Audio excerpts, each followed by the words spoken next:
Welcome to Comics Bazaar, the channel of comics commentary and arcana. This video features the Uncanny X-Men number 244, cover dated May 1989. So this is the first story after three pretty intense storylines: the Brood trilogy, the Genosha four-parter, and then of course Inferno. So we get a little lighter story here, a done in one, featuring the four female members of the Outback team, who are here on cover by Marc Silvestri and Dan Green. And the cover captions give some sense of perhaps the upcoming comedy value of the story inside. And this was one of the first Uncanny X-Men back issues I bought, with art by Silvestri. And I remember looking at this cover, and at the time I didn't know who Freedom Force were or the Sentinels, didn't know who Magneto was, and I didn't know what Inferno was. But this is a pretty nice issue, and of course inside we will see that it introduces a new in the future team member for the X-Men as well. So this is the opening splash page, not the most dynamic of splash pages, but one that's subordinate to the story and establishing the scene, which is a mall, and it's called the Hollywood Mall. And I did a little research, and it doesn't appear to be a Hollywood mall, but there's this mall seems to be a composite of a number of malls in California that featured in movies at the time, like for example Commando, and Woody Allen's Scenes from a Mall. So must have been on Claremont's mind when he decided to set his story in a mall this issue. So the title of the story is Ladies' Night, and the creative team is Chris Claremont, writer, Marc Silvestri, penciler, Dan Green, inker, Glynis Oliver, colorist, and Tom Orzechowski, letterer. So something's going on in the mall, and it turns out that at the center of the light show is this new character, who of course we know to be Jubilee, Jubilation Lee. As she says here, actually my name is Jubilee. So her light show offends the chief mall cop, who decides to capture her and take her out of action. And so we get this kind of comedy routine here with these mall cops bumping into each other as Jubilee evades their attempt to capture her. And this takes advantage of something that we saw from Silvestri in previous issues, but in some of the background type panels of Inferno, where he's pretty good at comedy and comedy type cartooning. So we get some of that here in the opening of the story. So Jubilee is running away from the cops, and these skateboarders decide to give her a hand, and it looks like she's about to get caught here when she makes her great escape, jumping onto the mobile, and reveals that she was a student at Beverly Hills Prep. Why isn't she there anymore is the question, and she did absolutely aces in gymnastics. So that's our initial introduction to Jubilee. Meanwhile, the chief mall cop finds this poster, or it's given to him by one of his underlings, advertising the services of the M Squad, Mutant Hunters Extraordinaire. And we've seen these characters before in Uncanny X-Men 240, part 1 of Inferno, when they were atop the Rockefeller Center and observing the weird happenings and growth of the Empire State Building. So here they are again in a new guise. So Claremont reprising those little bit characters for this issue. So then the scene changes to the Outback town in the Northern Territory, Australia, which is now the X-Men's headquarters. And again, we get another bit of a comedy moment where someone is Rogue is throwing a strop, and we don't quite know why exactly, and the X-Men go into action in order to avoid getting hit by this bed that she's flinging out of her room. And then we get this little comic bit here with Storm unable to check her momentum and crashing into Betsy's hot tub or bath bathtub. So then it turns out, and it's a little bit more serious, that what's happening here is that Rogue is upset that Carol Danvers, when in control of her body, has redecorated her room in her style. As she says, "This is supposed to be my place. See what she done to it. That Yankee witch took control of my body and redecorated my home without even so much as a by your leave." So there's a little bit of play here with the fact that Carol Danvers' psyche has, since Genosha, been in a position to come to the fore and take control of Rogue's body, and now the two of them are inhabiting the same body. And the emotional consequences of that for Rogue. And of course it's ironic because, as Storm points out, it was your decision to attack Carol, your power that absorbed her psyche into yours. And Rogue responds, "It was an accident, it was never meant to be permanent." And Storm responds, "And if that proves an inconvenience, that they're stuck with each other, then consider it fair punishment for a crime that was itself the next best thing to murder."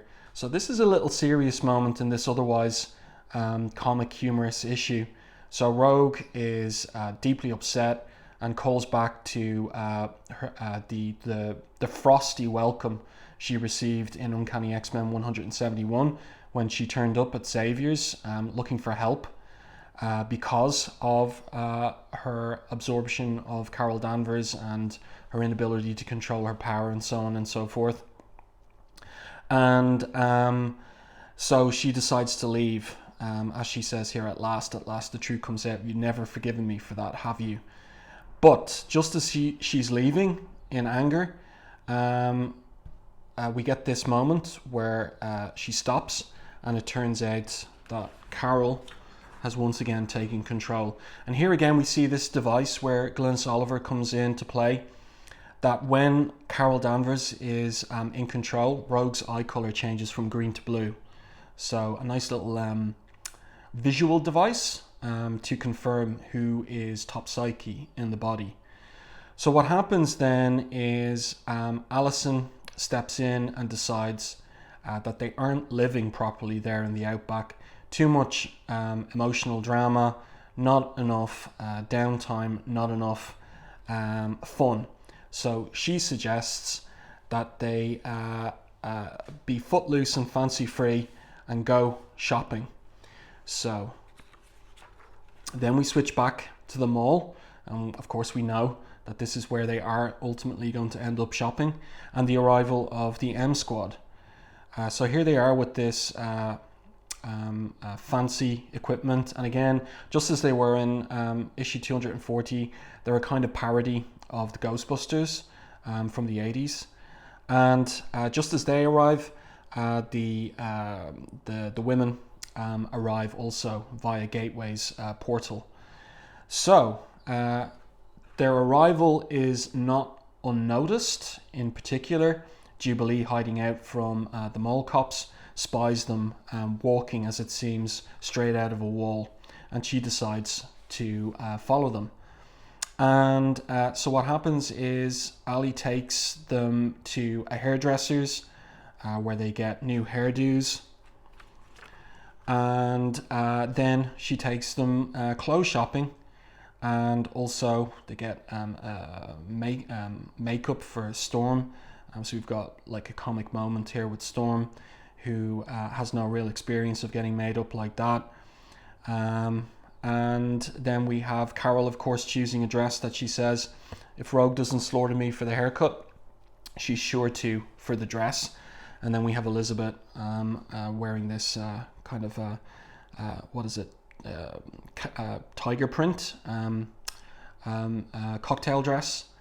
So they're really letting their hair down in this issue. And it's nice to note the transition from this rather frumpy dress that she is wearing on the trip, and then the transformation here to this one. And again, there's Claremont is developing his characterization of Psylocke, and ultimately going towards the major transformation that we see in the Acts of Vengeance trilogy, starting with Uncanny X-Men 356. So then we have the arrival into the mall of the M Squad, and it coincides with Ali's declaration that they should go party.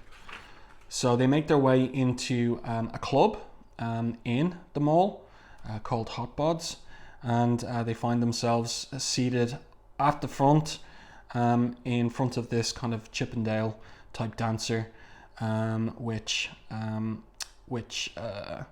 Ali decides to have even more fun by paying the maitre d' to organise a private, well, not a private dance, but a public dance with, well, we'll see in subsequent pages, Storm. So this is Storm, the serious, and since they arrived in Australia, kind of darker attitude, leader of the X-Men. So this is Claremont lightening things up here. Again, post the Brood trilogy, post the seriousness of Genosha and Inferno. But outside the dance club, Jubilee's being tracked by the M Squad, and they attack her with their technology, which they themselves don't understand fully what it is. And it seems to be some leftover demonic tech from Inferno. So they set off this trap machine, which gets a hold of Jubilee and is going to drag her into it. And Psylocke already sensed that something was awry outside. And then, of course, like as Ali says here, can't we even have one night to ourselves? So the X-Ladies intervene and tackle the machine and the M Squad to help Jubilee free herself from the electric or supernatural tendrils of the machine. And we get this nice little moment as well here with the mobile in the mall getting collateral damage from the fight and falling on top of this this pair of siblings, and the sister saying that her ankle is broken and to go, and the boy says, "No way, sis, lie flat, let me cover you. Maybe next time, Billy." Okay, so that's a really nice moment. Just, it's not just the X-Men that are capable of heroics in this issue. And again, it's another insight into Claremont taking time over developing bits of characterization for characters who otherwise are just plot devices. He gives them a little character here, a little heroic moment between the siblings. I like that. Typical Claremont. So, of course, Jubilee is rescued from the machine, and the X-Ladies working together destroy the machine. Ali destroying it with a photon punch, as she says, high above the mall. And then the mall cops tackle the M Squad because they've destroyed the mall. And while that's going on, the X-Women make their exit. Gateway creates a portal for them. And I like this little detail. They've got all their shopping bags. They're not leaving their shopping behind. They're going with their shopping back to the outback. And meanwhile, Jubilee observes them, and she's faced with a decision to make. Is it a mistake or an invitation that the portal is still open? And remember, it's Gateway who's operating that portal. So in some sense, it's Gateway's invitation to Jubilee to go through the portal and come to the outback town in Australia. Now, she doesn't know where she's going, but she decides she doesn't care. She steps through the portal, and that's it. So I hope that you enjoyed this video. By the way, this is interesting little kind of timeline moment where what's going on in the Punisher War Journal, which Jim Lee's the artist of, is this crossover or this storyline with Wolverine. So part of the reason why Jim Lee was picked to do that Acts of Vengeance trilogy, and because he did a really good Wolverine in this particular two-part storyline. Yeah, so we see where Jim Lee's at this point in 1989, and a little kind of, what would you say, like preview of what's coming up in Uncanny X-Men when Jim Lee ultimately takes over. So I hope that you enjoyed this video about Uncanny X-Men 244, this offbeat tale featuring characterization of the X-Women having a bit of fun, but also the first appearance of Jubilee in the X-Men comics. So if you liked the video, please do so, hit the like button. And if you haven't subscribed to the channel, do subscribe to the channel and stay tuned for more content like this.